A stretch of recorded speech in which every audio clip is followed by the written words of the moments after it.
We're on, Steve? Yes, we're live, yeah. Wonderful, thank you. Good afternoon, everyone, and thank you for joining us today for Health Equity Rounds as we commemorate Orange Shirt Day and the first annual National Day for Truth and Reconciliation. My name is Karima Kermali, and I'm the director of the Center for Innovation and Excellence in Child and Family-Centered Care. It is both an honor and a privilege to open today's session and introduce our speaker, Suzanne Mathot. Before we begin, I would like to acknowledge that the land on which Sick Kids stands today is land that has for thousands of years been the traditional land of Indigenous peoples. It is the land of the Huron-Wendat, it is the land of the Petun First Nations, and it is the land of the Seneca and the Mississaugas of the Credit River.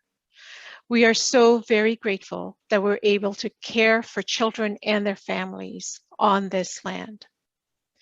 I also want to acknowledge that while there is much work underway at Sick Kids that focuses on creating a culturally safe environment so we can provide better care to Indigenous patients and families, that there is still so much more that we need to do. On this National Day of Truth and Reconciliation, as we join together with thousands of people across Canada to honor the survivors and victims of the residential school system, it is really important that we reflect on what this day represents and to remember that every child matters. The residential school system is a horrific part of Canadian history. And while the findings of the Truth and Reconciliation Commission of Canada, and more recently, the discovery of unmarked graves at various residential schools, have helped us better understand the real truth about the residential schools and their impact, it is also clear that we have a long and difficult journey to reconciliation ahead of us. As the Commission's final report states, getting to the truth was hard, but getting to reconciliation will be harder. The residential school system was created for the very purpose of separating Indigenous children from their families and to indoctrinate them into a new culture, the culture of the dominant settler Canadian. Indigenous languages were denigrated and the children were forbidden to speak their language or practice their culture. The conditions were harsh and Indigenous children endured much brutality in the form of physical, emotional, and sexual abuse. It is painful, but important to acknowledge and remind ourselves that Sick Kids contributed to the harm done to Indigenous children in residential schools. Many of you know that Dr. Frederick Tisdall, a Sick Kids physician and researcher, on behalf of the Department of Indian Affairs of Canada, led harmful experiments on Indigenous children through the residential school system. The events organized to commemorate this week and the establishment of an Indigenous Health Council at Sick Kids that will be informed by Indigenous ways of knowing as we advance our Indigenous health strategy are some of the steps we're taking to increase understanding of these historical harms that live on today. And no matter what your role, it is important that we all reflect on these harms and think about our individual and collective roles in reconciliation. So let's all take a minute collectively to remember the children who never returned home and those who survived and have shown strength and resilience in the face of so much pain and trauma.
Thank you. It is important that we better understand the cascading impact of historical harms on the health of Indigenous peoples and strengthen our efforts to address disparities in healthcare and health outcomes and advance health equity. The Leong Center and the Center for Innovation and Excellence in Child and Family-Centered Care at Sick Kids are so pleased that Suzanne Methot has joined us today to help us further our understanding of intergenerational trauma that is the result of colonialism. Suzanne will examine the various forms of trauma that have been researched and defined over the past 4 decades, and the effects of trauma on Indigenous people, and what this means for their engagement strategies and coping methods.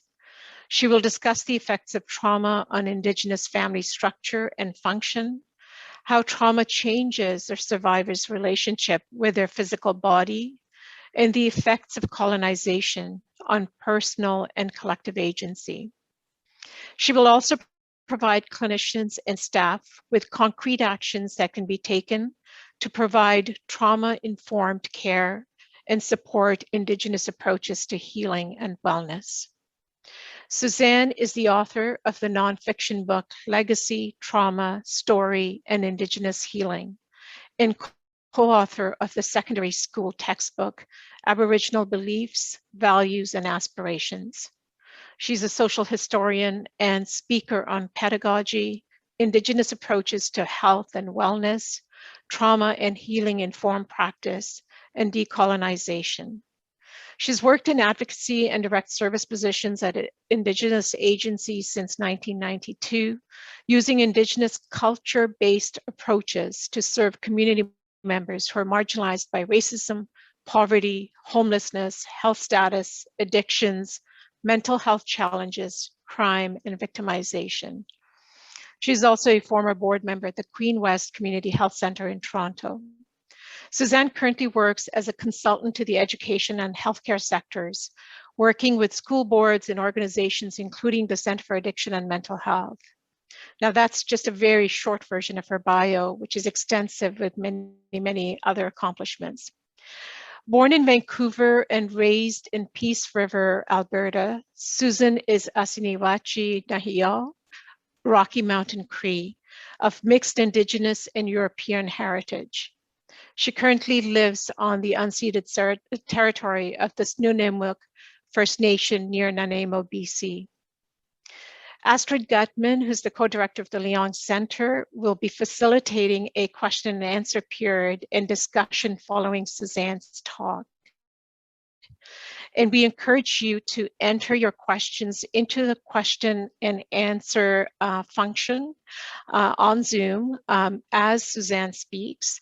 And Astrid will take a look at those questions and then pose those questions to Suzanne at the end of Suzanne's presentation.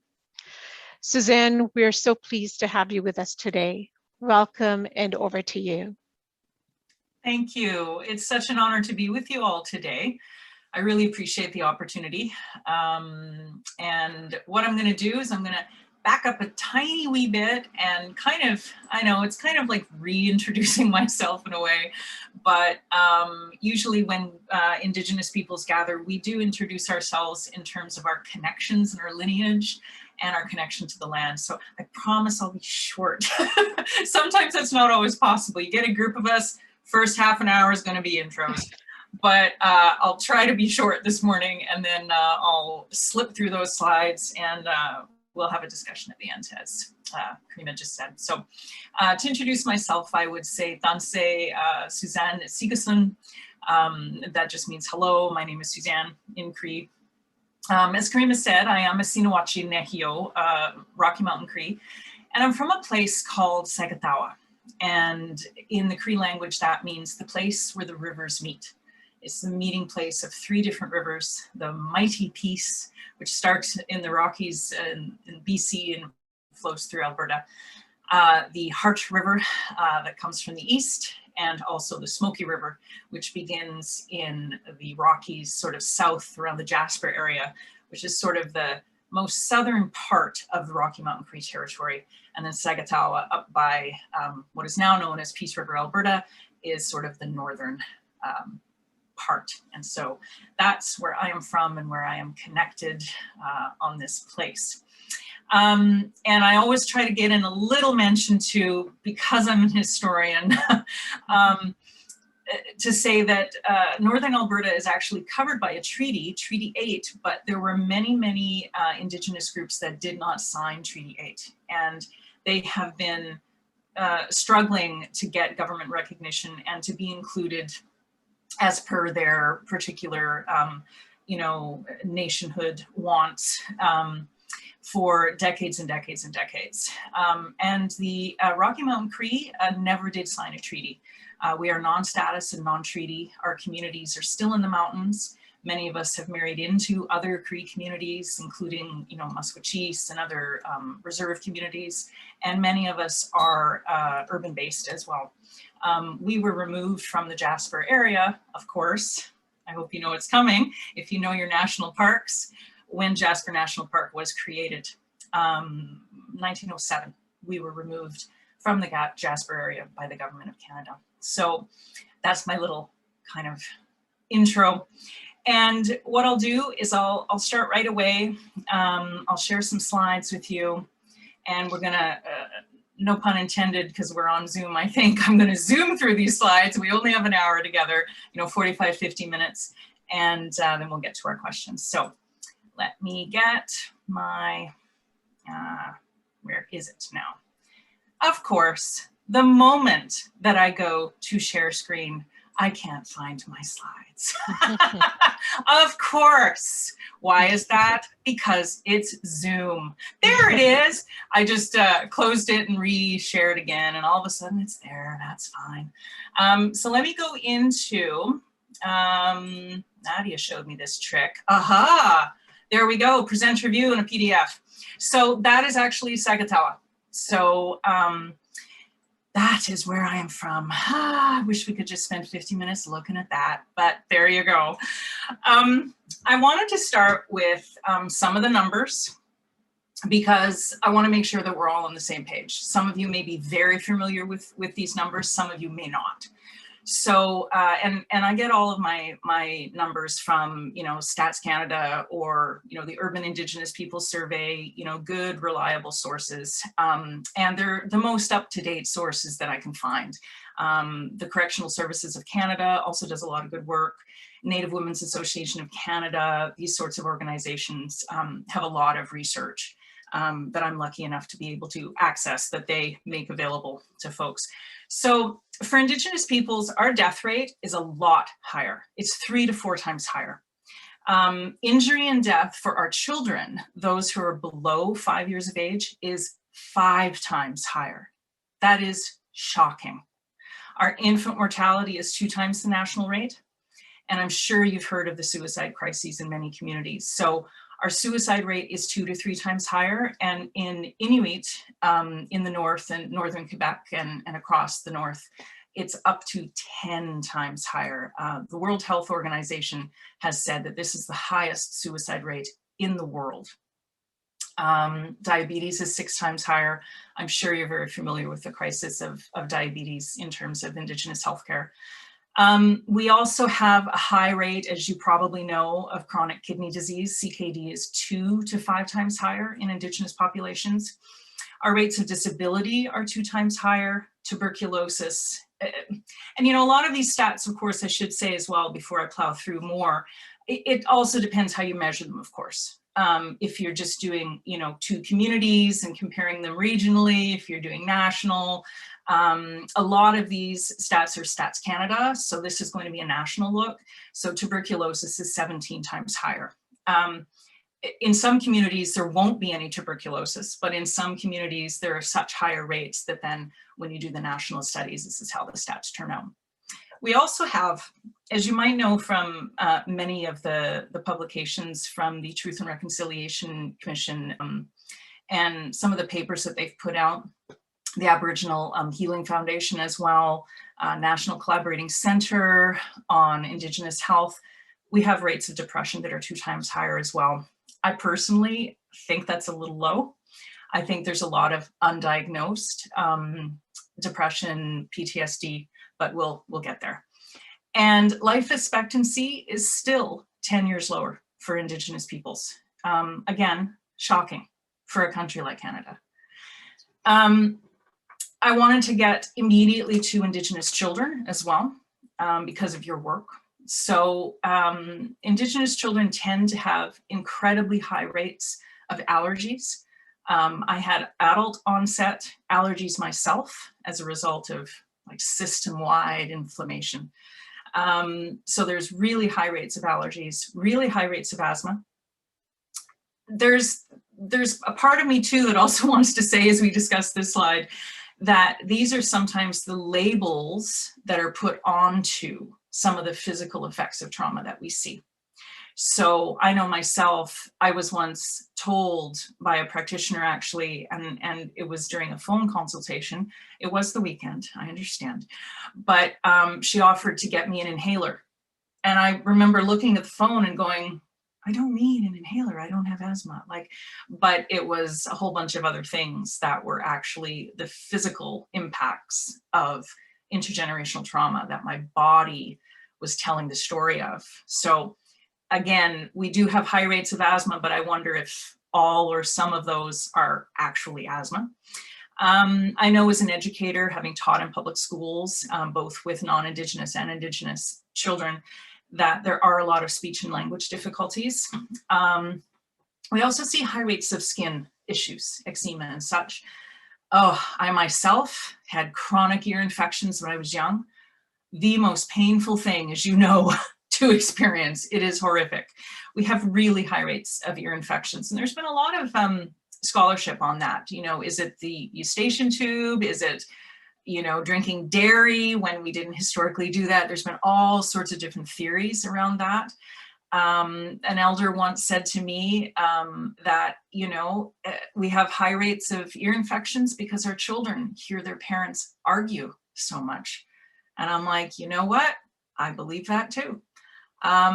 We do have a lot of ADHD and or LDs, learning disabilities. And again, I'm going to do this with that because again, I think sometimes the effects of trauma on a person's neurobiology, we're going to get there, may be diagnosed as ADHD and LDs and even MIDs, mild intellectual delays, when in fact, I think there's a lot going on around brain function, like cognitive function, but we'll get there. There are high rates of heart conditions, which in my most recent research, I was surprised to see. I don't know why that should be, but I also know that there's, you know, research that's been done in Japan about how grief causes changes in the heart.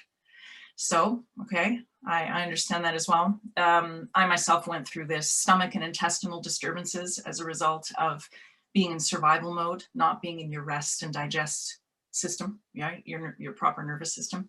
And of course, our youth suicide rates are sky high compared to, you know, supposedly, again, developed countries, 6 times higher for Indigenous youth.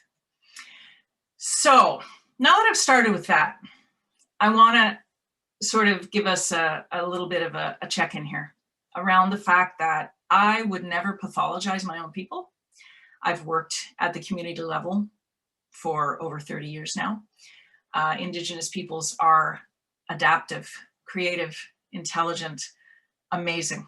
They're people. We're flawed like any other people or communities of people.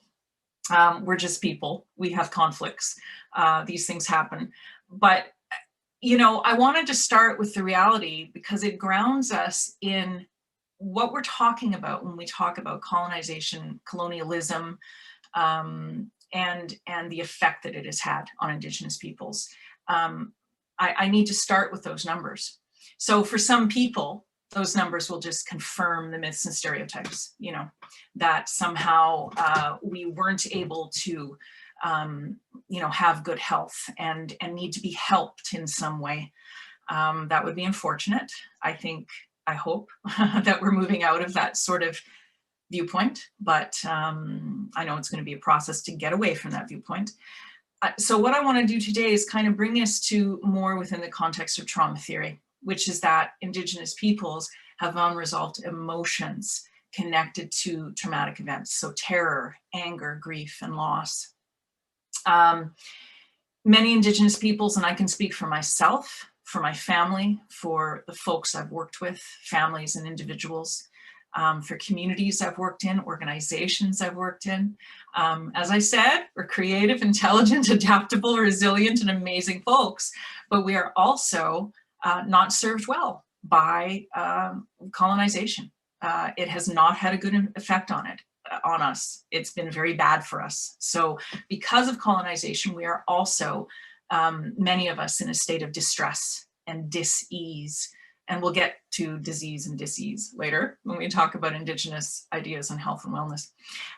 So this state of distress and disease, once it infects the family system and once it infects the community as a collective, it becomes a cycle, right? It's passed down.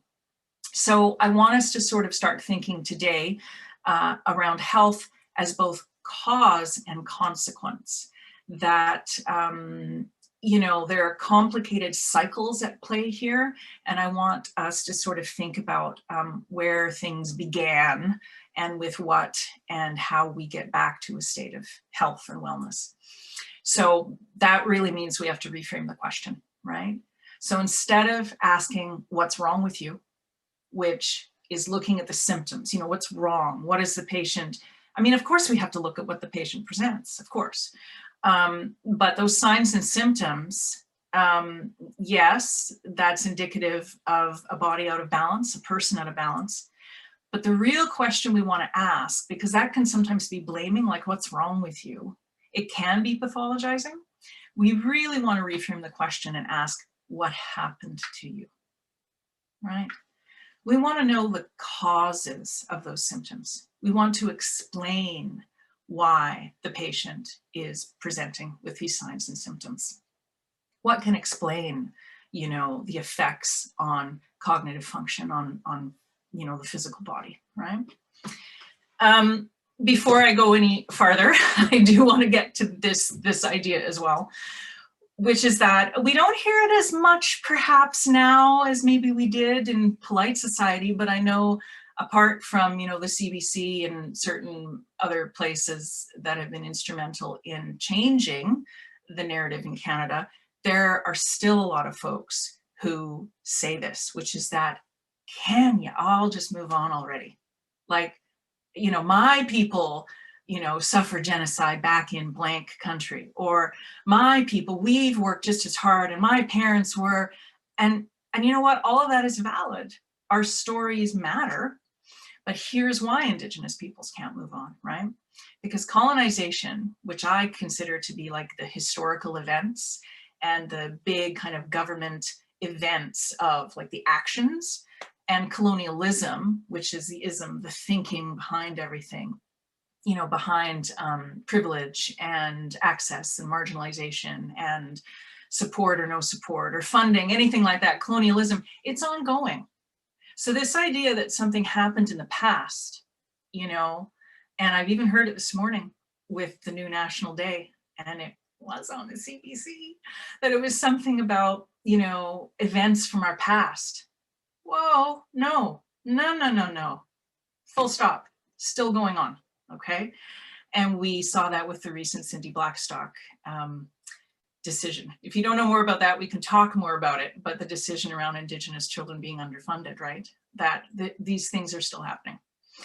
And what happened when children were put in residential schools, when our ceremonies, potlatch, Sundance, all of these things, sweat lodge, dancing, were made illegal under the Indian Act, was that, culture is the way a community or, a group of people manage our lives. So if you take those things away from a population, then the population has a complete lack of tools in order to deal with the traumatic events that they're experiencing. So, and then when that's passed down, when generations of people attended residential schools, did not learn to parent or love themselves or create a positive self-concept, that gets passed down in families, which is now where we are today, where we have a lack of tools to manage the trauma that we're still experiencing. And then when we think of systemic racism, when we think of tokenism, you know, diversity and inclusion versus actual decolonization, decolonization being the sharing of power, of course. When we consider the physical dis-ease and the effects that that has on a person, the barriers that that presents for their success in society, the ongoing racism and discrimination, everything from police violence to, you know, Indigenous people being followed when they're shopping in stores, that's why we can't move on, because this stuff is still happening. There's a lot to work on. And it's not just, oh, we get what happened in the past, now we can do, you know, blank.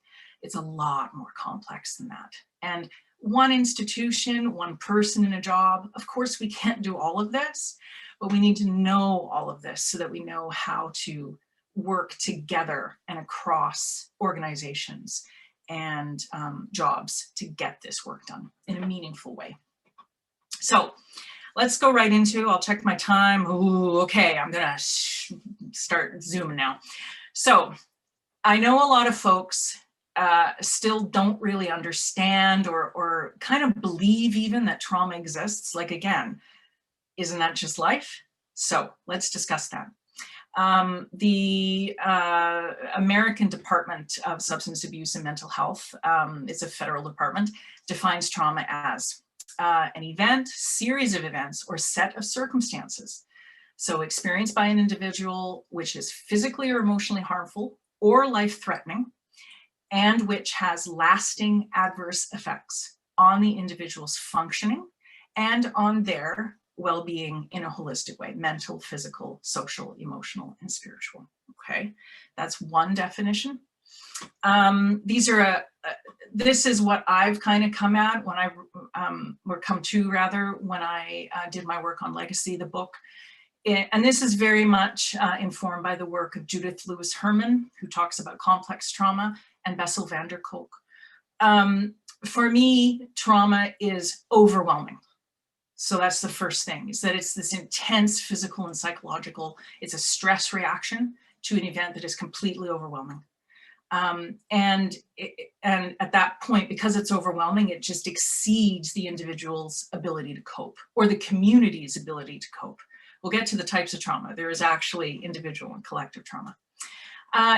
We have to consider powerlessness, because as a victim of certain types of trauma myself, you know, there's a moment at which you just realize this is going to happen.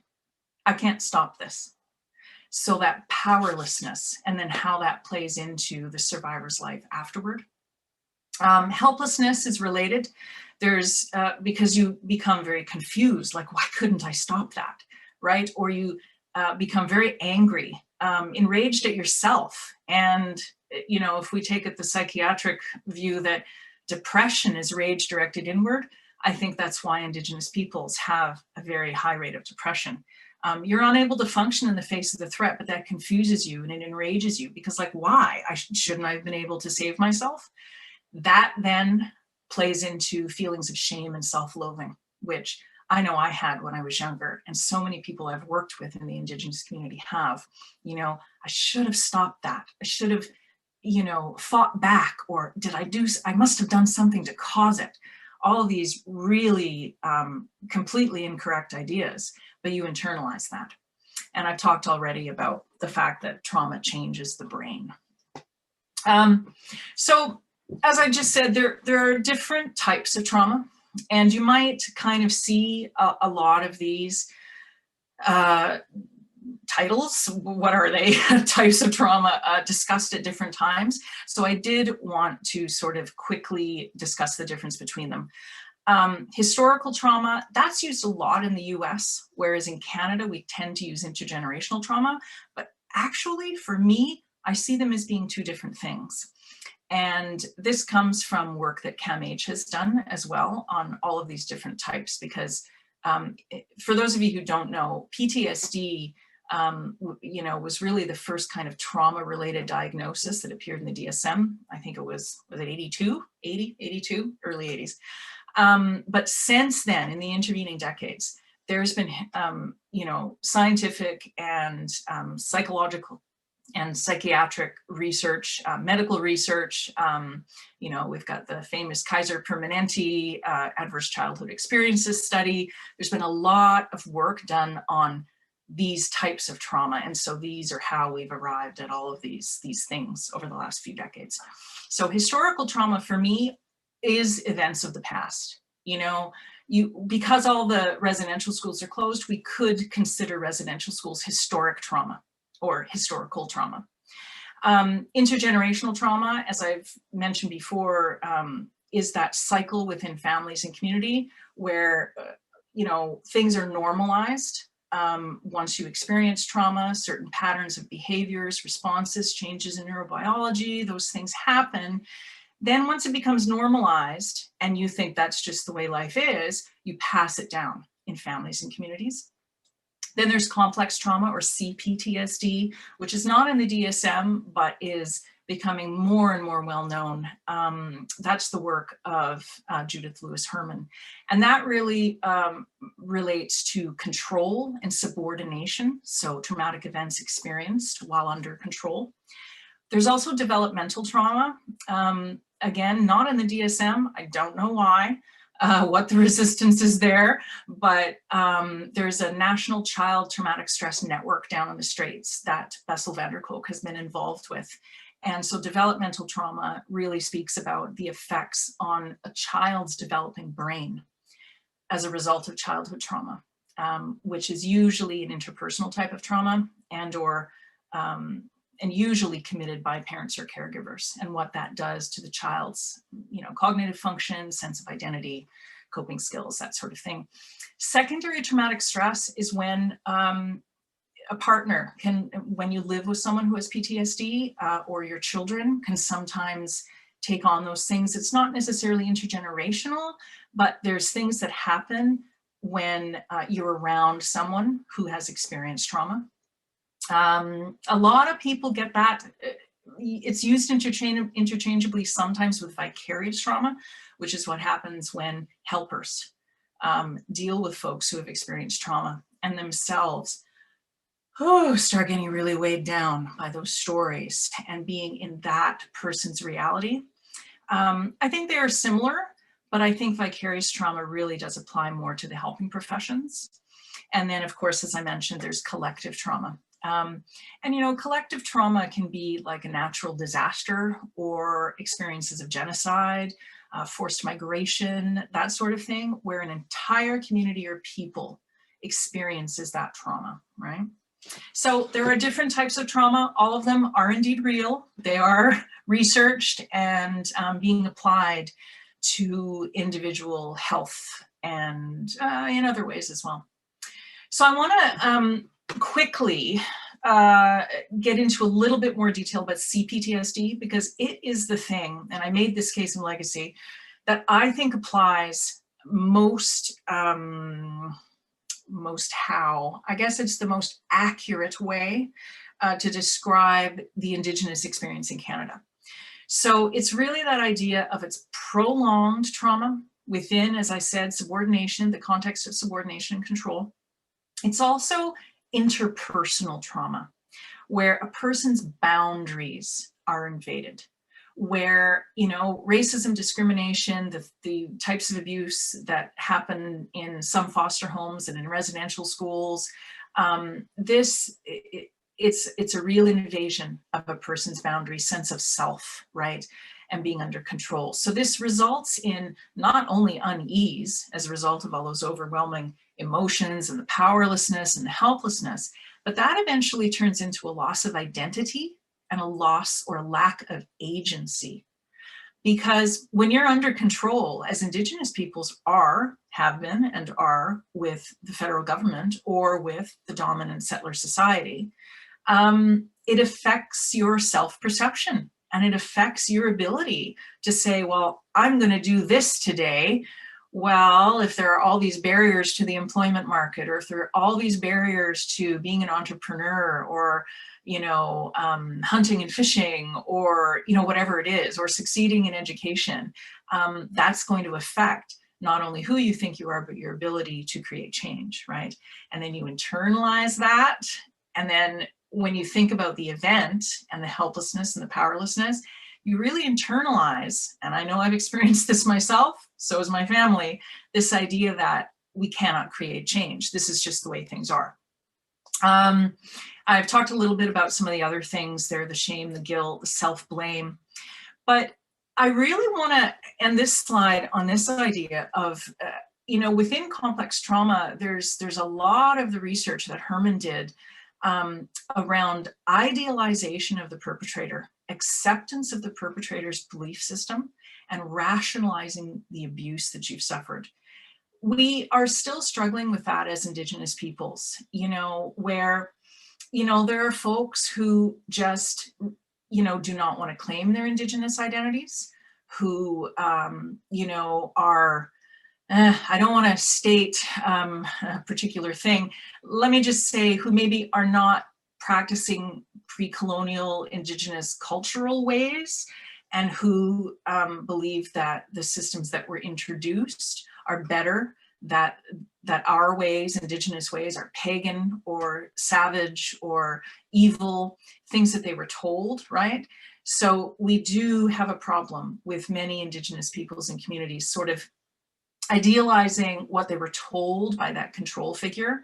And that, of course, has effects on identity and on agency. There's definitely withdrawal, I've been there myself, not being able to be in the world. Distrust, there can be a search for a rescuer. That's a whole big thing we don't have time to get into, but just someone, it relates to the lack of agency, just someone help me out of this state. But, of course, change has to begin within the self, right? So I wanted to spend a little bit of time on CPTSD, and let's spend a little bit of time. Did I say this already? I think I kind of did. Yeah, when we normalize what has been experienced. I guess the one thing I haven't said yet is that, when things are normalized in families, when survivors normalize things, when they don't know anything else, and pass down their behavior patterns, their responses to trauma within a family, it is always, or usually, I would say always, accompanied by a real lack of social glue in the community. And that, of course, is also a result of colonization. The Indian Act creating different tiers of identity, like with Rocky Mountain Cree, my own people being non-status, with Bill C-31, the Indian Act before Bill C-31 restored it, that stripped certain Indigenous women who had married out of their status. So creating different tiers so that we infight, we're infighting with one another about these issues of identity and belonging, and all these things where there's some communities where the pre-colonial folks are trying to bring back pre-colonial practices such as sweat lodges, and then they have people saying, no, this will offend the priests. And so all of this infighting and this, which can turn into lateral violence. The intergenerational trauma cycle is really aided, abetted, and supported and continued through this lack of social glue. And that has been one of the most devastating impacts of colonization, is the fact that we, in many cases, not all of course, but in many cases, communities really find it difficult to work with one another to create change. I don't think we have time for me to go into developmental trauma disorder, although you do work with children. I think I've already said that it's interpersonal violence. I really guess I want to just make sure that we're aware that, what I saw when I was teaching with a lot of students who'd experienced trauma, because they were so little when they experienced the trauma, that it really affects their ability to self-regulate emotions. When an adult experiences trauma, they're already an adult, and they have certain skills, right? When a child experiences trauma, then they never develop certain skills. And certainly self-regulating emotions is a big one. Some of these like nervous stress, you know, sleeping, eating, elimination, I do see a lot of that. There's also a real inability to describe, and I think this may really relate to your work. There's an inability or even an unwillingness to describe their emotions or body states simply because when you experience trauma as a child, it creates like a lack of attachment where you learn very quickly that nobody's going to respond to you, not if the trauma is being passed down in your family. And if your parents and their parents and their parents never learned how to parent, you learn that it's useless to describe your emotions. You don't even learn how to describe your emotions because a mother or a father or a caregiver doesn't tell the child, tell me what you need, honey. Is your tummy hurting or what's going on with you right now? Those things are never said. So then when you're dealing with a child, and I've done it in agencies and in schools where they're not well, but they sit there and they are completely silent because they've learned it is useless to tell anybody. And this is a very trauma-related belief system when you believe that the world is an unsafe place and no one will help me. That is a trauma-related belief. And I see that in children, and it is heartbreaking. I talked about survival brain. I think empathy and intimacy are more probably for school environments. No, you know what? I am going to spend 30 seconds on this because, yeah, a healthcare provider might be seen as a rescuer by an Indigenous person or child, whether it's patient or family. Experiences of trauma can sometimes create a total lack of empathy where you're just, you know, you've never learned that, you don't know what empathy is, you don't apply it to yourself or to others. Sometimes, and I know this is definitely what happened with me personally, it creates excessive empathy because you do know that you've been victimized and you know somehow inherently that, hey, what happened to me was wrong. But you can't sort of, because of all those other things I talked about, flawed self-perception, you know, sense of powerlessness, lack of agency, you don't direct it at yourself, you direct it outward. So with me, it was the rescuing animals all my life. And it was like a projection of like trying to save myself. And inappropriate attempts at intimacy is actually related to that search for a rescuer. So it's happened to me in agencies and at schools, and I know I experienced it too. I did this when I was, you know, in my tweens and teens, where, you know, you're much too young to be acting the way you are, but you might look at an adult and see them as a rescuer, and then come inappropriate attempts at intimacy. So it's something I think you probably do have to be aware of. When I talked before about changes to neurobiology, we're talking about the 4 Fs. Now I know you guys probably all know about 3 Fs, but the research in the last decade or so on complex trauma has added a 4th F, which is fawn. So, you know, your freeze can be dissociation or just complete like, I'm out of here, I'm done, shut down. Your fight, well, you know, that anger is actually a form of self-protection. It's usually related to a great deal of fear underneath, but you're putting that anger on to protect yourself and to not, you know, to try to survive whatever event you think is coming. Even if it's not a traumatic event, you're just set up after experiencing trauma to see the world as unsafe and that everything can be threatening. You're totally in survival mind, in survival brain. You're in your amygdala, totally. You know, and the flight thing can definitely be like just shut down, I'm out of here. I also see that there's times when survivors can be very dismissive, very difficult. That's a form of shutdown. And it can be related to this fact that, oh, I don't know this, but instead of just going, oh, you know, I didn't know this, please, can we talk about this? You don't have that ability because you've been told over and over and over that you're lesser, that you don't know anything, you know, all those horrible things. So you just sort of shut down, and you might become very dismissive or difficult with a person in authority or who is actually trying to help you. And you don't see it as blocking their attempts to help. It's just that you're shutting down, right? And then that fawn is becoming the people pleaser, you know, where because you've been under control for so long, you know that any attempt at fighting the control figure could potentially be unsafe for you. So in order to keep yourself safe, you now will just become the ultimate people pleaser, where you just go along. Even if you have questions yourself, you're just going to go along with what the person in authority says. So there's this emerging idea of 3 F's, yes, but 4 F's, this new idea of fawning in front of authority because of your experiences with subordination and control. So what does this mean for Indigenous children, families that we work with? I mean, on the most basic level, of course, there's an inability to trust. And I extend that because we often think about that in terms of relationships with other people.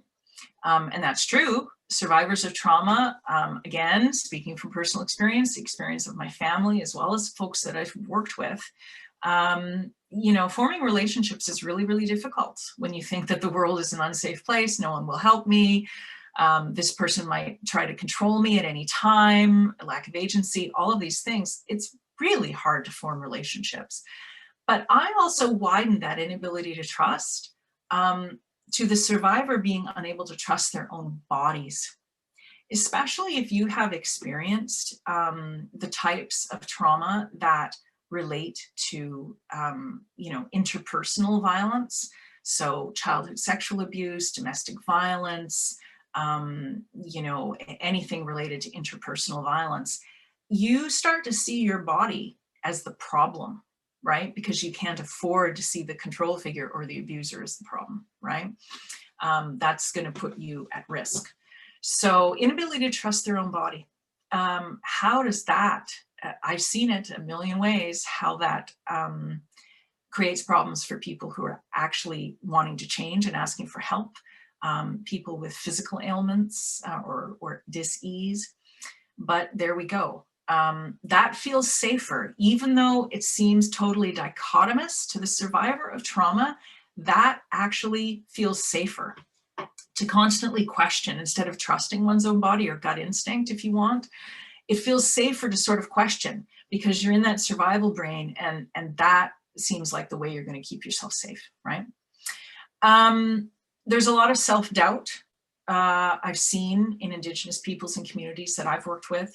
You know, and that can, not always, but sometimes, usually, it's hard to know, many times, most times, really, and I've seen this over and over and over, where it comes out like a fear of anything that's kind of too much like school, too much like church, too much about that controlling influence, where people will really be like, you know, distrusting of the thing, you know, the thing that is too much like, but also, you know, they're unable to trust their own abilities to succeed in that model, right? So that's where, in the, you know, in our finish up slides, when we get there, you know, where it becomes about how do we use culturally safe care to create the conditions where we can get that self-doubt not fixed or away or anything like that, perhaps, but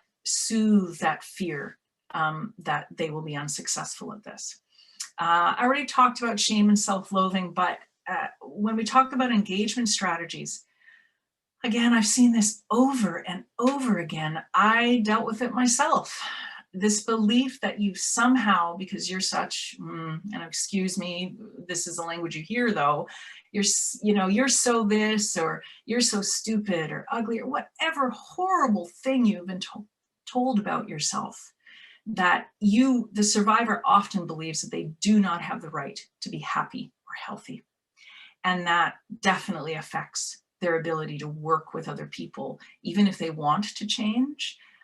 They just feel like they're not really a person who deserves those things. Definitely with caregivers and parents, of course, we also have to understand that there is a huge fear of authority because of the history of control by the dominant society. The engagement strategies will seem like, why aren't they answering questions? Why aren't they talking to me? Why didn't they come to me with this concern? Or when this happened, it's a total fear of authority, and you can't blame us, right? So again, it's that, instead of what's wrong with you or why don't they do this sort of deficit thinking, we need to go into what happened to you thinking, which instead of blaming just gets at understanding why people have these strategies.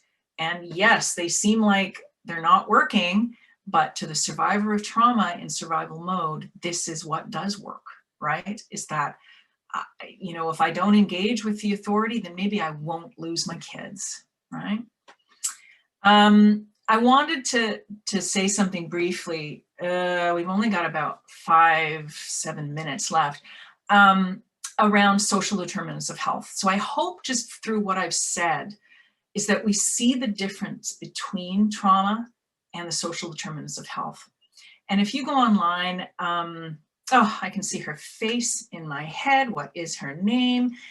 Nadine, I think. Oh, she's a doctor down, public health doctor. Of course, now I forget. She's a doctor down south, and she's worked with a lot of African-American communities.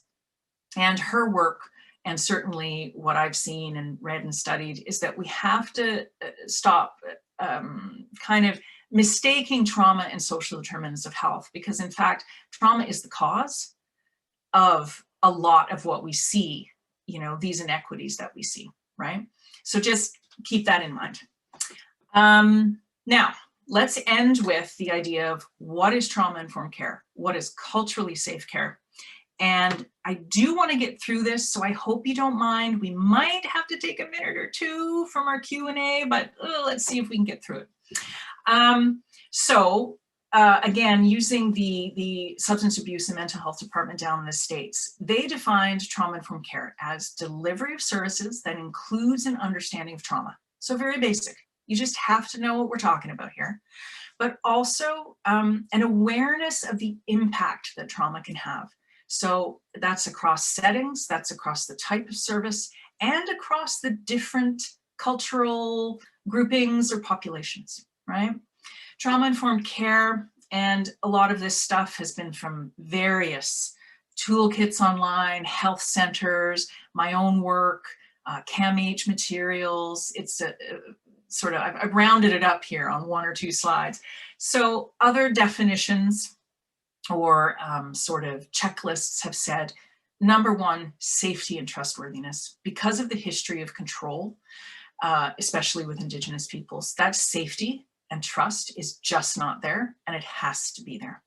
And how do you create that? Well, it has to be created through choice, control by the patient or client, of course, and collaboration.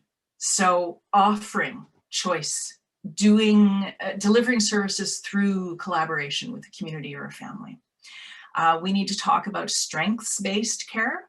So again, understanding that, yes, the numbers are horrific, understanding the effects of trauma and how this can affect a person's, neurobiology and their immune system and, the cycle in families. We absolutely need to know that. That's the understanding of trauma and the impacts.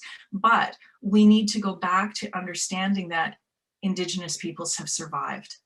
And that fact shows that we have strengths. So find out the strengths of your client, of their community, of their family.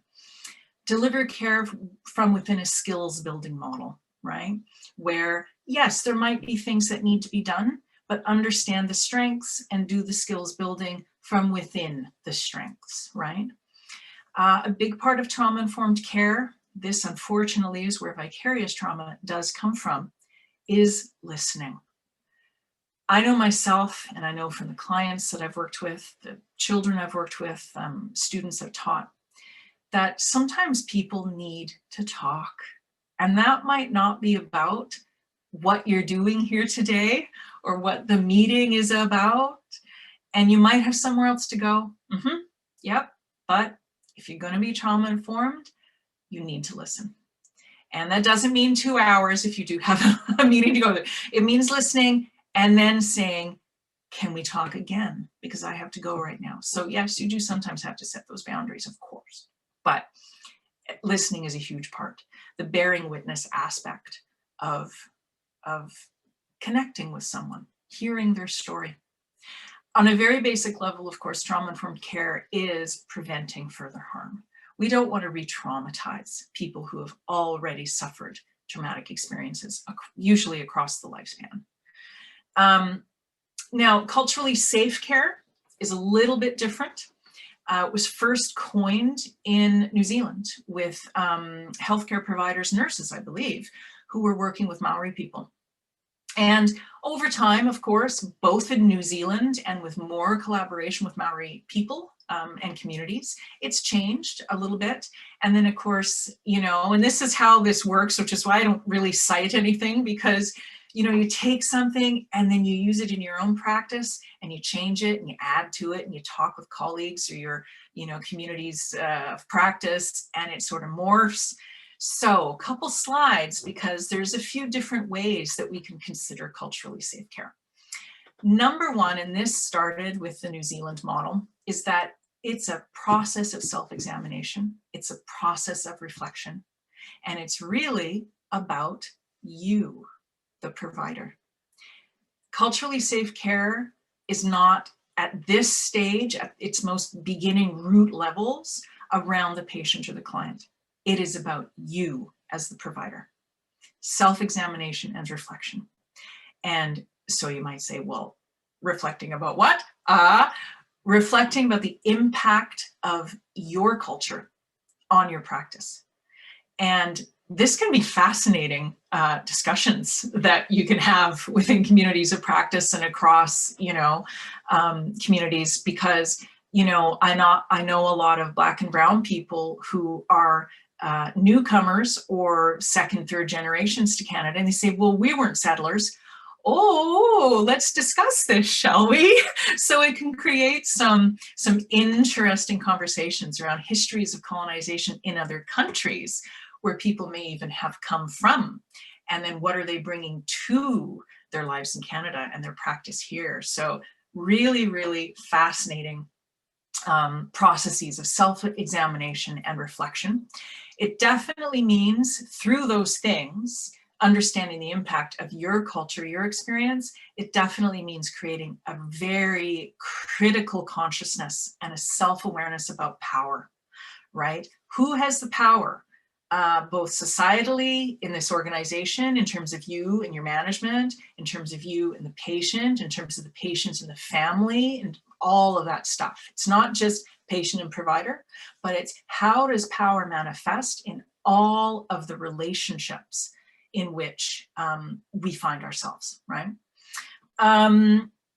Definitely, we want to talk about privilege and status and oppression and marginalization. I think that is sort of a deeper look at power relationships. There's a story that James Makokis, Dr. Makokis tells, and he just told it at a CAMH conference this last spring around, you know, how he felt he was being all, you know, like culturally safe with his own folks in his own community within his practice, but they actually told him that he wasn't. So it's not just understanding that, like, you know, Indigenous and non-Indigenous, it's also within communities. And again, getting to levels of complexity. Respecting cultural identities, of course, non-discrimination. Culturally safe care is also nowadays understood as systemic change, right? Because how, and Karima introduced this idea when she did the introduction, is that, you know, healthcare was once used, and I think we can argue is sometimes still used as a tool of colonial control. So what needs to change that control relationship so that we're actually working again with trauma-informed care safety, collaboration, control, and choice, right? It also means being culturally safe means concerning yourselves with how safe the patient believes their healthcare experience was. So this is part of the listening and part of the trust building, because you might think that you're incredibly culturally sensitive, really attuned to people, or really informed about the issues, but you can still get complaints from folks, and you can still get someone who, even if they don't say it, will show that they're not happy. So how safe does that person believe that they are now, and in terms of the services they're getting? It's a lifelong thing. You don't just like check, okay, I've learned this and now I'm going to be this. It's ongoing. I know as a teacher that there are times when if you don't connect with a student, you got to do the work. And you might be like the equity, expert in the school and on the equity committee, and you might know all of the issues, but there could be stuff happening in that relationship with that person, that client. And you got to do the work of making sure you're checking in at all times. And of course, listening. I put that in there again. So, So we're a few minutes over. Please forgive me. I'm not going to apologize anymore. So the concrete actions, we can skip through these quickly. Yeah, we're doing number 1 right now. So learn about colonization, colonialism, right? Address structural inequities that undermine health.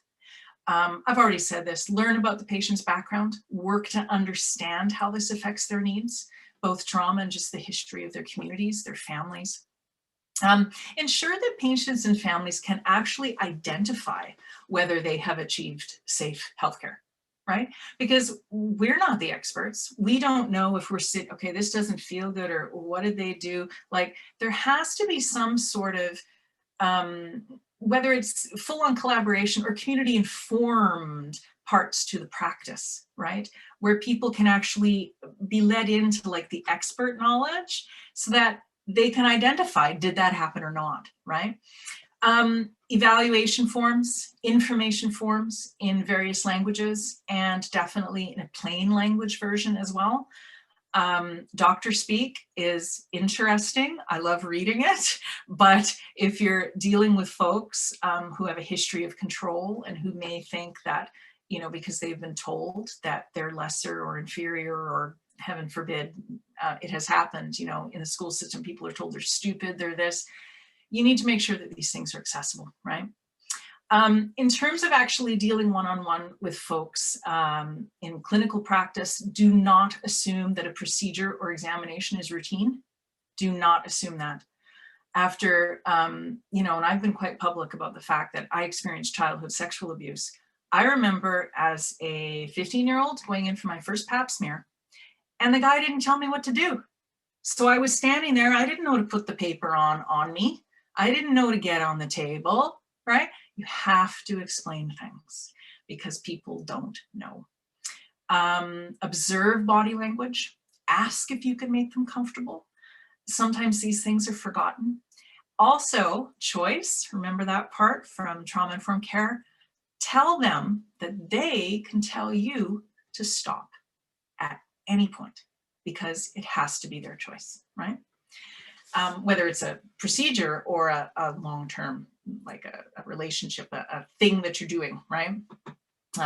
What's the word that you would use? A healing plan, I guess. If the client is triggered, and this happens a lot in my work, I'm pretty sure, I don't know, would it happen in yours? That would be an interesting discussion to have. If they start dissociating or they get angry, definitely maintain your own calmness. Calmness, is that a word? I just made it a word. Let them know where they are. Let them know that they're in a safe place. Encourage them, and I've used this time and time again, it does work. Encourage them to look at you like, hi, I'm here, we're here. I don't know what's going on for you right now. Maybe I can ask you about that later, but we're here right now. Can you focus on me and just take a deep breath, right? That's the whole survival brain neurobiology thing. I don't know how this would work exactly in all forms of healthcare, but culturally safe trauma-informed care, there's a lot of talk around follow the lead of the client. That's the choice and collaboration part of it. Help them find the choices, because again, the patient might not always know what those choices are, but no matter how small they are, help them find those choices. Always ask for consent. That's been a huge thing with Indigenous peoples. Y'all know the history of forced sterilization and stuff. Ensure that there's continued consent at each step. Signing a paper at 2 years before when you're on a certain plan for whatever, no, needs to be checked in on. Explain why something's happening, how it will happen, and why it's necessary. You might not think there's time for that or that it's important, but it is for a person who's experienced trauma, especially if it's been interpersonal trauma that relates to boundaries and their body.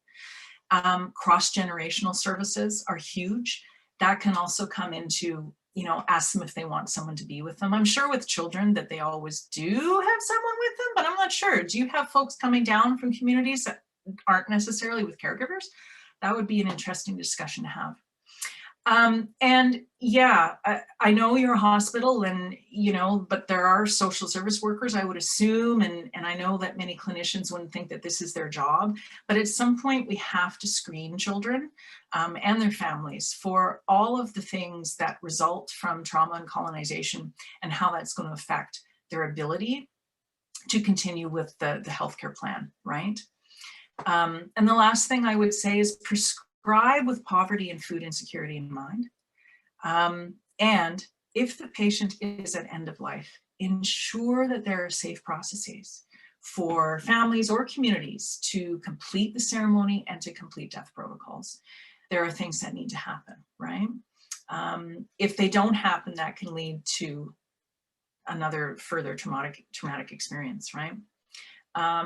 Help coordinate competing interests from other institutions, Indigenous health organizations, work together, right? I think we're at time.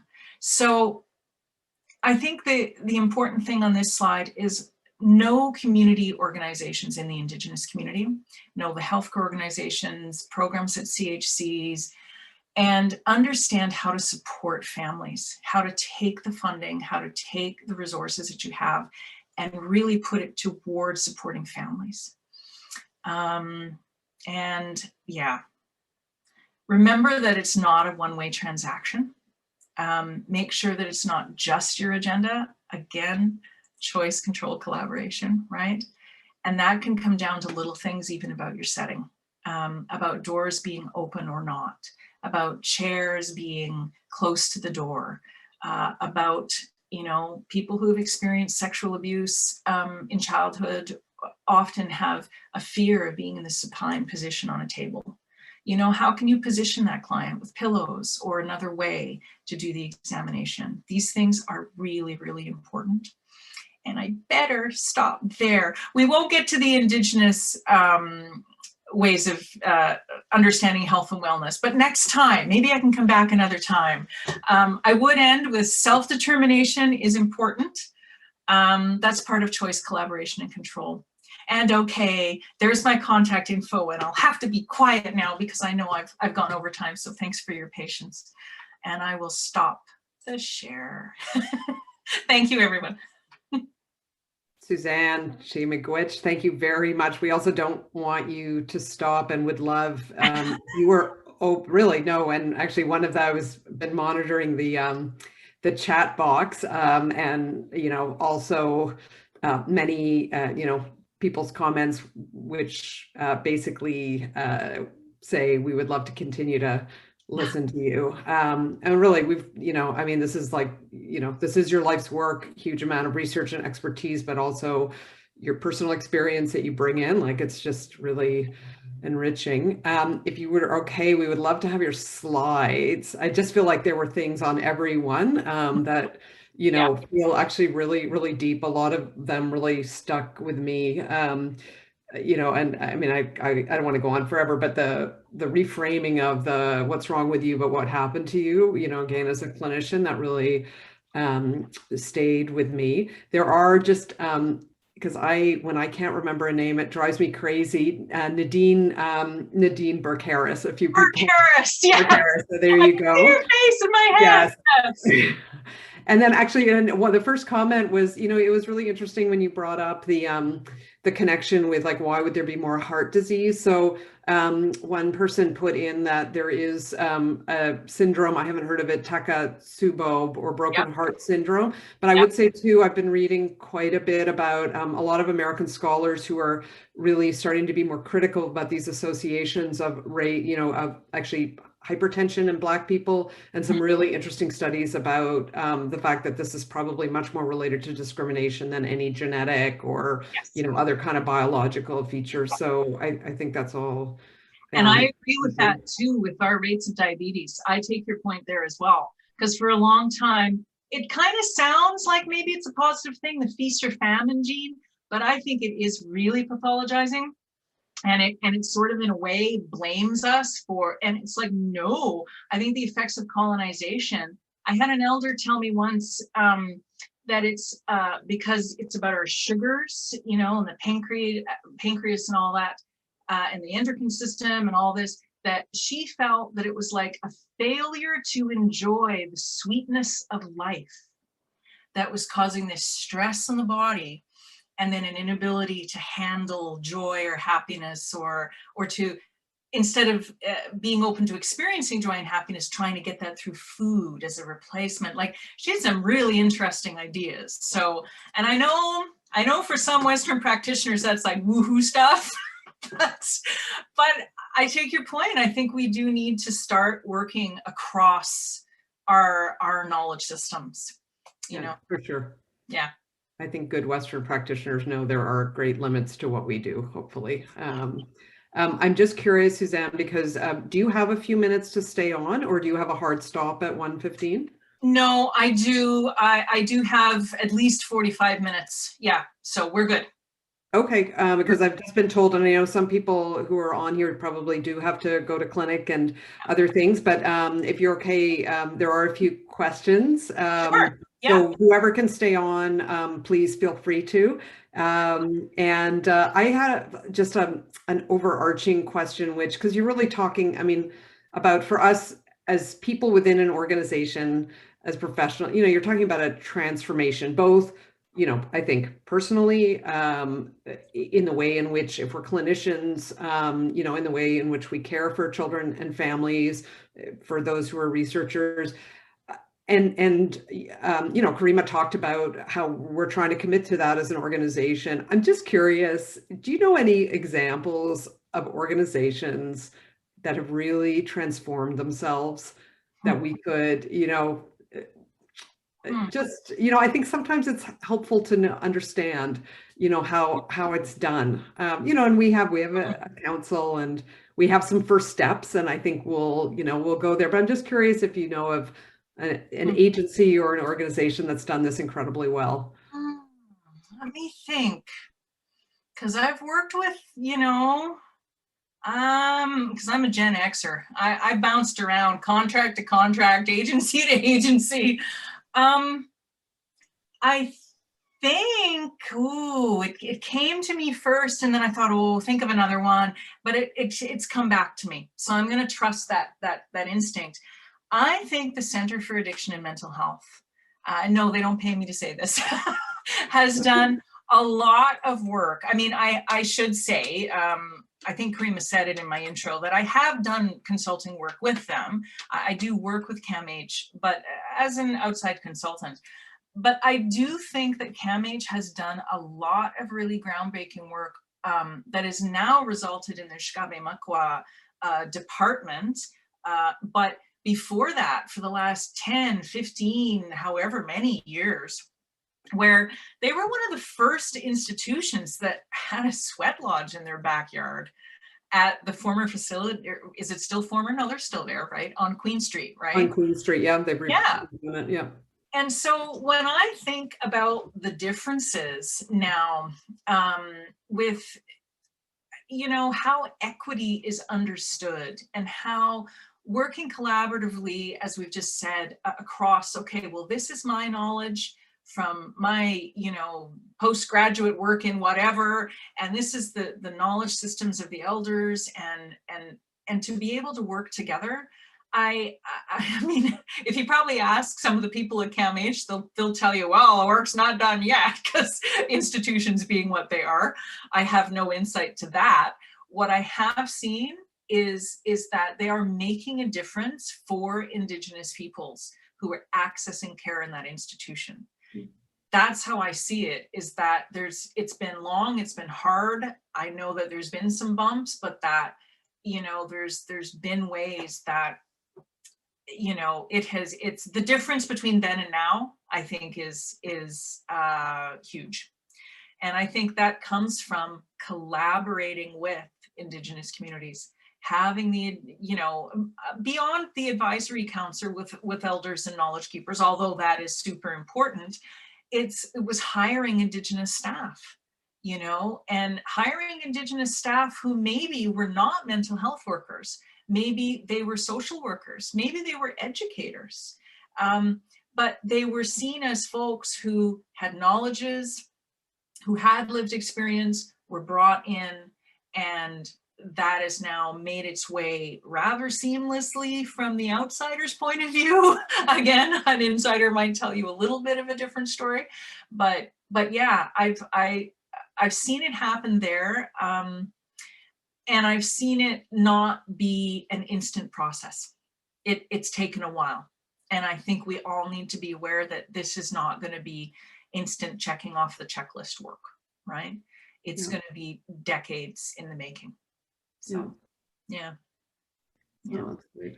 And I wish more schools were better at, I think some of the schools, maybe it's because I'm in education, I see what other people's don't. I still see education system as really, a lot of great work is being done, but school as a system, with like making students line up in the hall. I was never that teacher. I used to get looks from my colleagues, and I'm like, this isn't prison. I'm not making them line up. They know to be quiet, not to bother people. I'm not making them line up. Sorry, not sorry. I think that schools and the way schools are envisioned, I would have loved for the COVID-19 pandemic to have really shown us the possibilities of taking students outside and having them learn on the land. And instead, here we are having them all on screen time. I just shake my head. I think schools as institutions are so stuck in certain modes of behaving and working.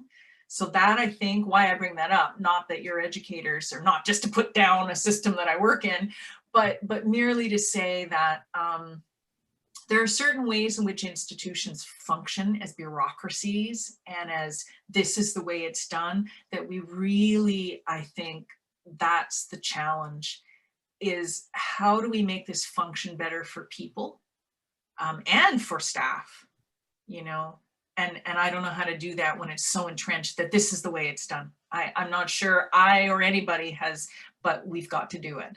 So there's actually an interesting project that a few Sick Kids people are involved with an urban Indigenous community center involved with land-based play for children.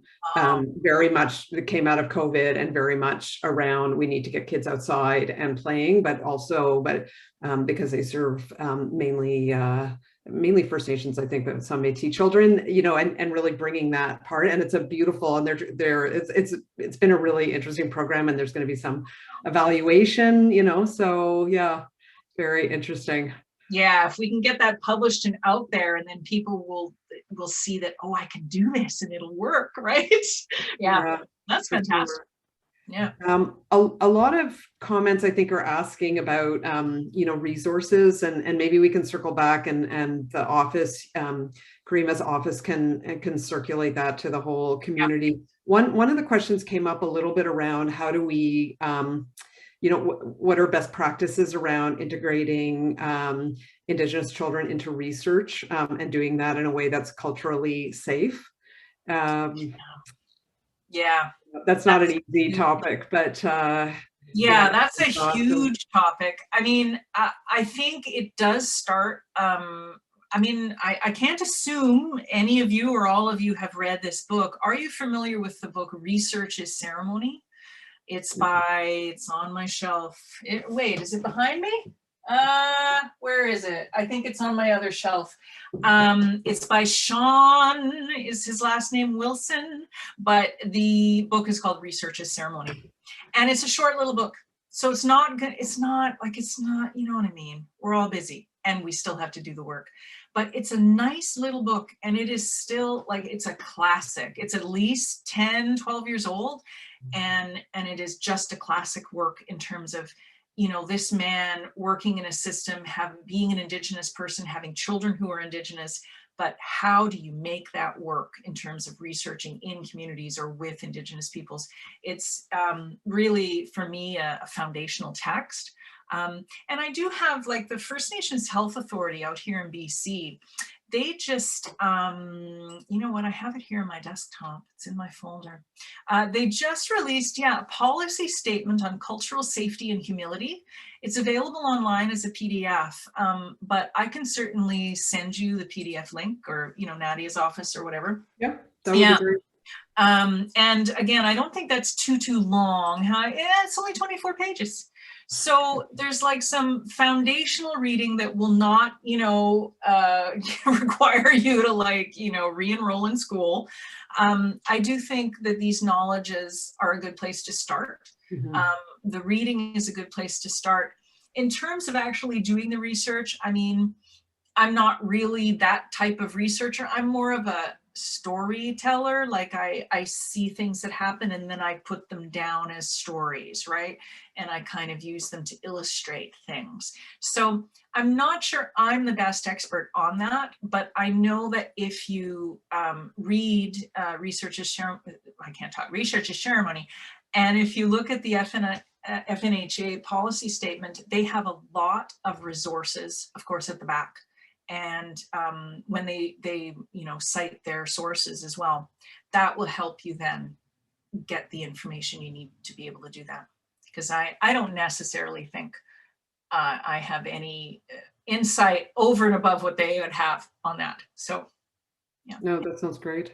Yeah. I was just scanning the rest of the chats. Many very appreciative. One nursing student was wondering if you might be open to speaking with her class. So I'm gonna, I think you've shared your contact information. Yep. If you're open to it, we would love to have lots of questions about sharing the slides. And I think, again, this question of resources, I mean, I think that's sort of a, you know, kind of low-hanging fruit in our transformation. We start putting together resources for people to access depending on what they're interested in and want to read. Yeah. So Suzanne, any last words for us before I? Oh, well, you know, there's so much. But no, my last words would be thank you all for being here. I mean, it's always an honor to connect with folks. We've created an energy here.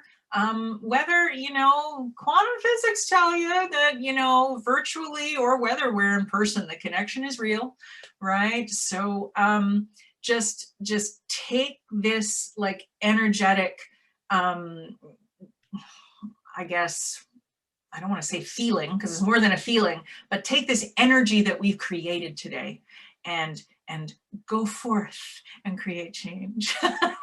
And, you know, it was really nice to connect with you all. So those are my thoughts. We're very appreciative. We really are. Thank you very much, Suzanne. Oh, thank you. Thanks for inviting me. And I hope you all stay well too, because, you know, you've been hard at work for the last 18 months. So yeah, so stay well, everyone. Thank you very much. Okay. Okay. I'll wave. And feel free, I've got the website and I'm online, so get in touch and I'll negotiate with, well, not negotiate, I'll get in touch with Nadia and I'll send the resources along. So have a good week, everyone. Thank you. You as well. Okay, see you.